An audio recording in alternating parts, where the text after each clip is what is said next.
What's up, ladies and gentlemen? I'm Cody Campbell with High Ground Gaming, and today we're talking about Resident Evil 8 Village.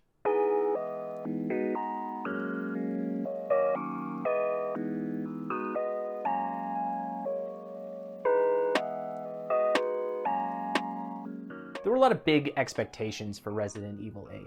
Resident Evil 7 was really successful, the remakes of Resident Evil 2 and 3 were both really successful, so when people saw the advertisements for Village, they got really excited, which makes sense. So I'm going to tell you a little bit about the premise for the game. I'll give some light spoilers for the beginning, like the first 15 minutes of the story, but I'm not going to get into any heavy spoilers or anything like that, so you don't need to worry. It focuses on Ethan Winters. He was the protagonist from Resident Evil 7, and his wife Mia and their new daughter Rose. Ethan and Mia moved to Europe to get as far away from the events that took place in Louisiana as possible and start over with a new life, but things kind of go wrong. Chris Redfield, the protagonist from Resident Evil 1, Resident Evil 5, and a good chunk of 6, comes bursting into their house and shoots Mia multiple times in the head. He then kidnaps both Ethan and Rose and tries to drag them away. Ethan resists and is knocked unconscious. He wakes up hours later in a crashed truck just outside of a village to discover that everyone else is gone. He then follows some tracks to the village where he discovers it has been overrun with monsters and has to fight for his life.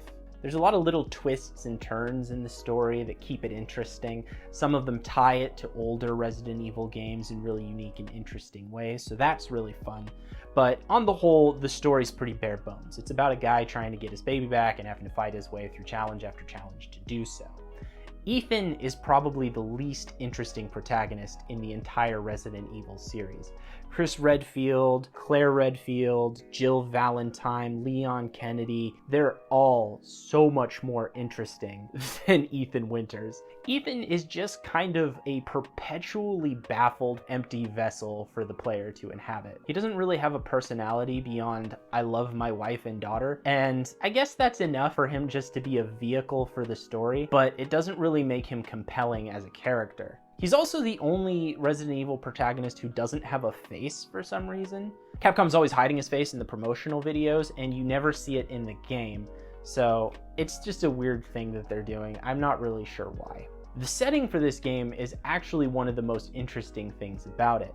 Resident Evil has a history as a series of games about zombies in very modern settings. Most of the time they're set in cities, metropolises, and they're full of shambling zombies and giant bloated bioweapons. This one seems to be going in a different direction. It's set in a small, poor village, and the monsters aren't the typical shambling zombies of old. There's a few of those, but there's also a lot of new and unique monsters that really make it more interesting.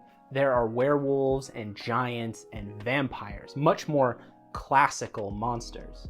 But what's really cool is the way Capcom has designed them to look like part of the Resident Evil universe. They have that sort of mindless gore monster aesthetic that really fits into the Resident Evil mythos in a way that you wouldn't think that a vampire or werewolf would. They're also just much more intricately designed. You can only see so many Akira-style giant blob monsters before you kind of get sick of that aesthetic. These just seem to be a lot more creative and more artistic while still being terrifying. The main antagonists of this are a sort of family of monsters, the most popular one being Madame Dimitrescu, who you might know as the tall vampire lady.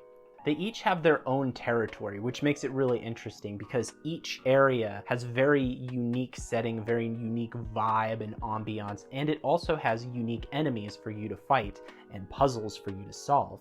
This keeps the game interesting in a way that, like, say, Resident Evil 2 Remake might get a little slow when you get a little bored of the police station. You get to fight your way through a medieval castle, a haunted mansion, a swampy bog, and a rundown factory. There's also a few side characters that are pretty interesting. Chris makes a few regular appearances, but one of the bigger ones is the Duke. He's this sort of ethereal merchant that just shows up to buy your treasures and sell you items. He's also the main sounding board for Ethan to vent his frustrations to as he's trying to find Rose. So now let's get into the audio, the visuals, and the mechanics. The visuals in this game walk a very fine line between beautiful and grotesque, which is sort of the Resident Evil sweet spot. All the settings, all the landscapes are absolutely stunning, and it's a pleasure to kind of work your way through them, but they also have that very creepy ambiance that you love. The sound design is particularly good in these games. You hear the werewolves gnawing on bones and the shambling of corpses and that sort of thing, and it just sends a chill down your spine while you're playing the game. The unique enemy designs work really well here too, because while they fit in really well in the Resident Evil universe, they also fit in really well to this more rural setting. This game combines a lot of the stuff that worked really well with Biohazard with a lot of the stuff that worked really well in the remakes. You've got the general structure, the exploration, that sort of thing that was more attuned to Biohazard, but you've also got all the newer features that we've seen in the remakes. One of the most popular things is the Mr. X Nemesis mechanic, where you have an invincible enemy stalking you through the halls. Madame Demetras fills that role, at least for a while. So you sort of get that same experience, but in the confines of a specific area, since this is a much larger game. The weapons feel amazing like they do in every Resident Evil game. I'm always partial to the shotgun in Resident Evil, but the sniper feels good, the pistol feels good, the rocket launcher feels good. They're just really good at weapon handling, and it shows in every game they make, and this one's no exception. There are a few long, sort of slow level designs. The factory level in particular takes forever to get through. The puzzles are interesting, the enemies are fun to fight. You just get sort of sick of wandering around dark corridors covered in rusty metal. Just seen that level design before, and it was a little disappointing to come across it in this game, especially given how long it lasts. But it's not the end of the world. The bigger issue was a massive glitch that I encountered. There were 3 different cutscenes where the video would start playing incredibly slowly while the audio played at a normal pace. So the audio would gradually get further and further ahead of the video. Even after getting out of those cutscenes, the gameplay would start playing at maybe an 1/8 frame per second. And it got really unbearable, and I'd have to restart the game. And every time I restarted the game, it would work fine from then on. But the way Resident Evil works, there's not always a save point. Sometimes cutscenes happen after a save, and it's a while before you get to your next one.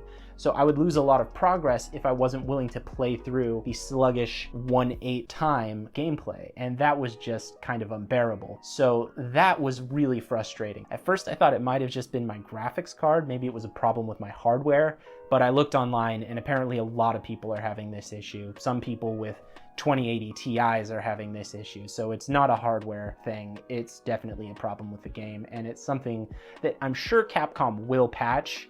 It doesn't seem like it's that big of an issue, but it's something that it definitely needs to be addressed before anybody should buy this game. So now on to the verdict. I liked this game. I liked it quite a bit, so I'm actually going to give it an 8.3 out of 10. It loses a couple points for a couple slow level designs, the points where it's honestly more campy than scary, and the glitch, which is just game breaking when it happens. But on the whole, they are excellent boss fights, good ambiance. I love the fact that Capcom is taking this series in a new direction, because there's only so many times you can play the same old Resident Evil game. And this is a really cool and interesting way for them to sort of reinvent that. And I'm really excited to see what they do next. Why don't you go ahead and drop down into the comments and let us know what you think. Did you like this game? Are you looking forward to it? Are you still thinking about getting it? Or are you thinking maybe you should wait until they get it all patched up? All right, guys. Thanks for watching. Happy gaming.